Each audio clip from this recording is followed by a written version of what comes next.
live here in Japan longer than in Singapore. There is a proverb, youth is fearless.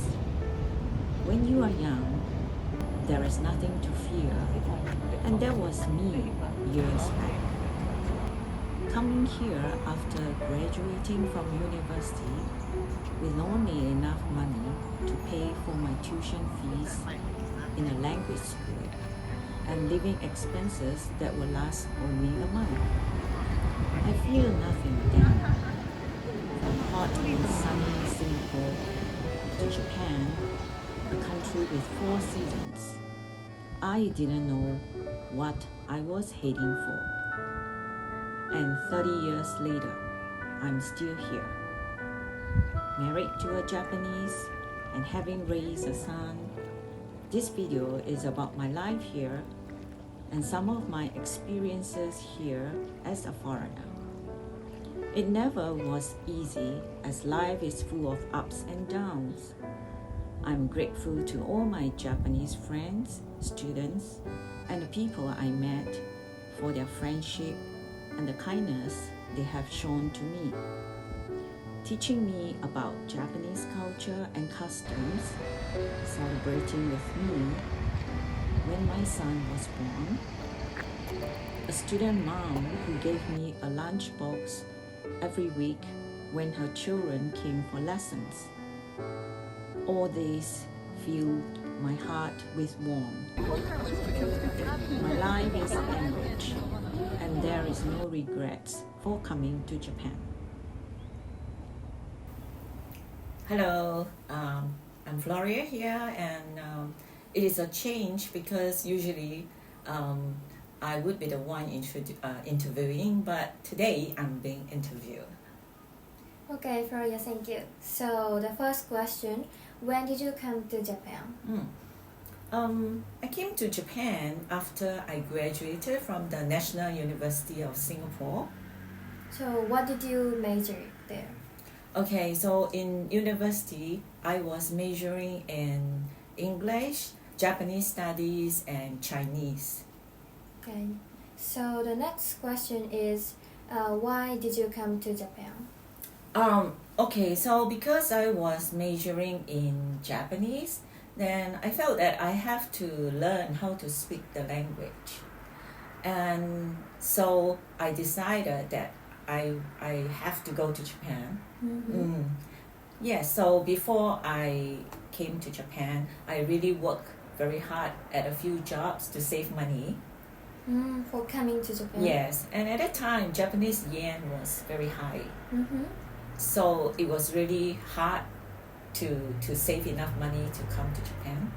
Was the jobs related to Japanese or no? The jobs that I had in Singapore? No, I was just giving we call it tuition. It's like a home tutor. So I was teaching a few students. So you were in the educational industry from Yes, correct. since Yes, then? yes. Okay. So when you decide that you come to Japan, how was the reaction? I mean, what did your friend and family said about it? My parents, they were very open about it because I have got like 2 sisters and a brother. And so without me, they don't feel really lonely. Okay, and my friends were encouraging. Yeah, and in fact, I came over with a friend from the same faculty, and we stayed together in Japan. Oh, good. So you stayed with your friend in Japan in the beginning? Yes, correct. So what did you do in the beginning for your living? Okay, so first we enrolled into a Japanese language school in Osaka. In Osaka? Yes. So I just remember I saved enough money just to pay for my tuition. But we live in Kobe because we had a friend here and he kindly lent us his room. Oh, So we could like save on rental. that's good. So you lived in Kobe but studied in Osaka. Yeah, that's right. Did you work at that time? Yes, because I didn't have enough money. I just saved enough to pay for my tuition for the language school. So I had to get a part-time job. So I remember I put up a notice at the YMCA. And I was lucky that I got phone call soon. And the first family that I worked for was a doctor's family. And I taught his kids English. And after giving lessons to his kids, I taught the father too. In Japanese or English? In English. You taught? Yes. Okay, so was the communication with the family was in Japanese or English? Did you have any English. programs? English, because they wanted to learn English, and my Japanese wasn't very good at the time, and so we communicated in English most of the time. Okay, thank you. Okay. So your life in Japan, did you have hard time to adjust like the Japanese culture or people or weather? Yes. When I first came here, I was so surprised that there were so many sleepers in the house. Sleepers in the house? Yeah, like when you enter the house, you had to put on sleepers. Oh, I see. And when you go to the toilet, there were more sleepers. So I make mistakes. Like sometimes I would wear the toilet sleepers out into the living room. Oh my god. So that was that was funny for me. Like there were too many sleepers. And then also I wasn't used to taking a bath together.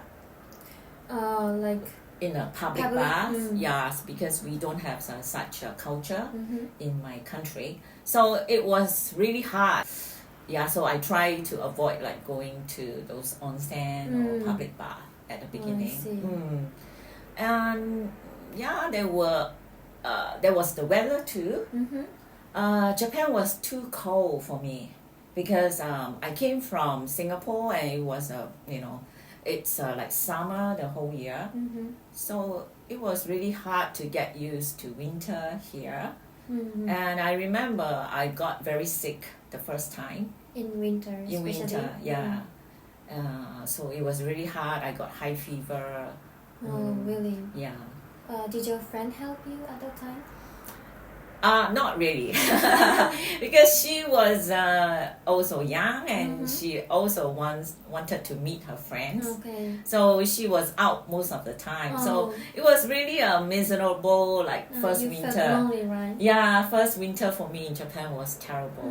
I see. And also because I think I didn't have the correct clothes. Okay, so now for example I have a sweater, warm clothing, but I think at that time I didn't have a lot of money, and I try not to buy too many clothes because I think I won't be able to use them in Singapore. Yeah. Okay.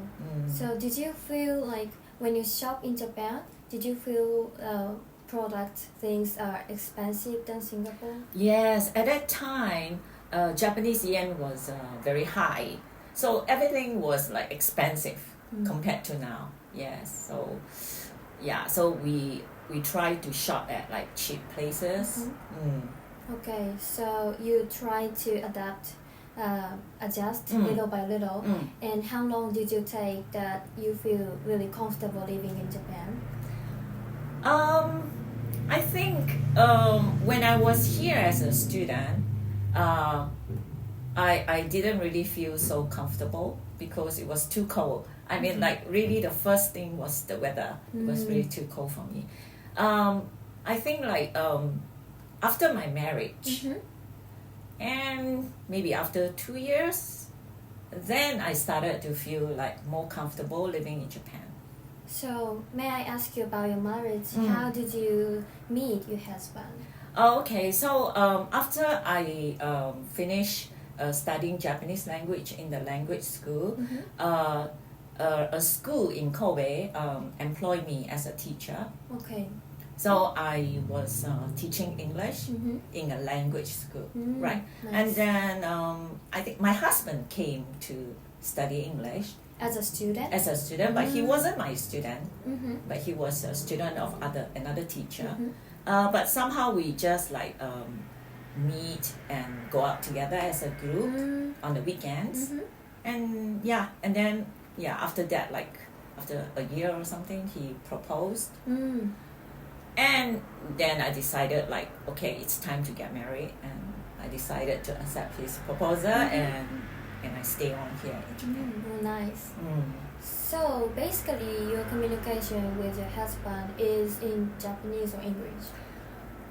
In the beginning, it was English, but then he thought that it's very important for me to learn Japanese language, and so he tried to speak Japanese to me at home. Yeah, as long as you live in Japan. Yeah, so I need to speak Japanese because being a housewife is not easy here.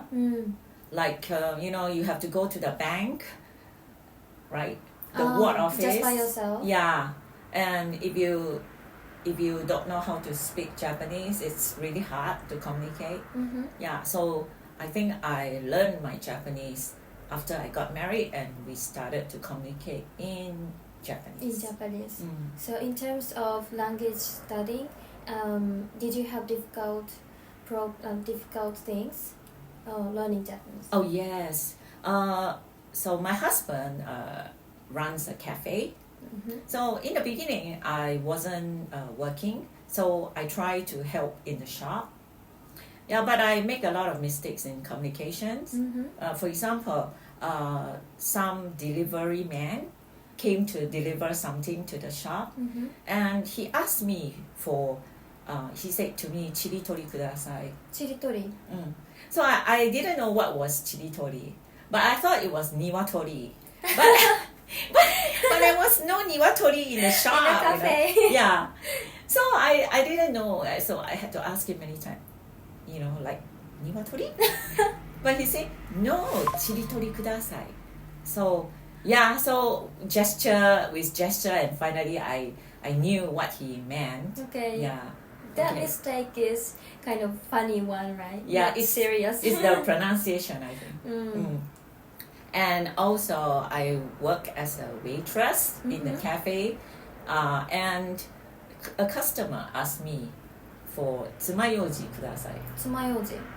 So I didn't know what was tsumayoji, but I thought he wanted a piece of paper, yoshi. Okay. I thought he wanted a yoshi, so I gave him a piece of paper. So he was shocked, like, why are you giving me this paper? Yeah.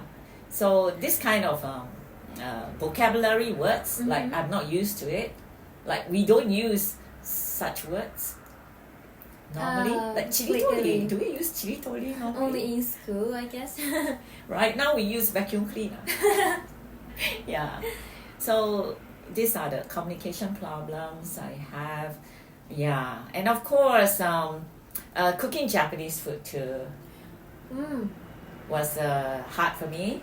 So the food culture in Singapore and Japan is very different? Oh, very, very different. I felt that like in Japanese cooking, you use a lot of sugar. I agree. Right, but in my country, we use a lot of ginger, garlic, soya sauce, salt, but we don't use sugar so much in the cooking. Yeah, so I felt like we use a lot of like sugar here, and of course I didn't know how to cook Japanese food. So I had to learn everything from the book. Okay, let me ask you about the communication with your husband again. I'm sorry. So in the daily life, I guess you sometimes get like stressed or get confused and not tolerant enough, like when having communication. So did you have any like problems because of the difference of languages? Oh yes, of course. You know that the way Japanese talk are very soft and gentle. Soft. Not direct. Not direct, yes, but in my culture, we always say directly what's in my mind. So, and maybe the tone of our voice is not like soft. Oh. So for my husband, it sounded like I was angry, but actually I wasn't angry. Yeah, and actually I felt that sometimes it's better to say what's in your mind directly, and then you clear the air, and then we just get over it. Yeah, but I think here in Japan it's kind of different. Like you won't say like hide our real emotion. Yeah. What about you? Do you? I do sometimes. So thank you, Floria. That's all for today. In the next video, we'll ask her about her raising kids in Japan. So Okay. Yes, I look forward to the next video. yes, me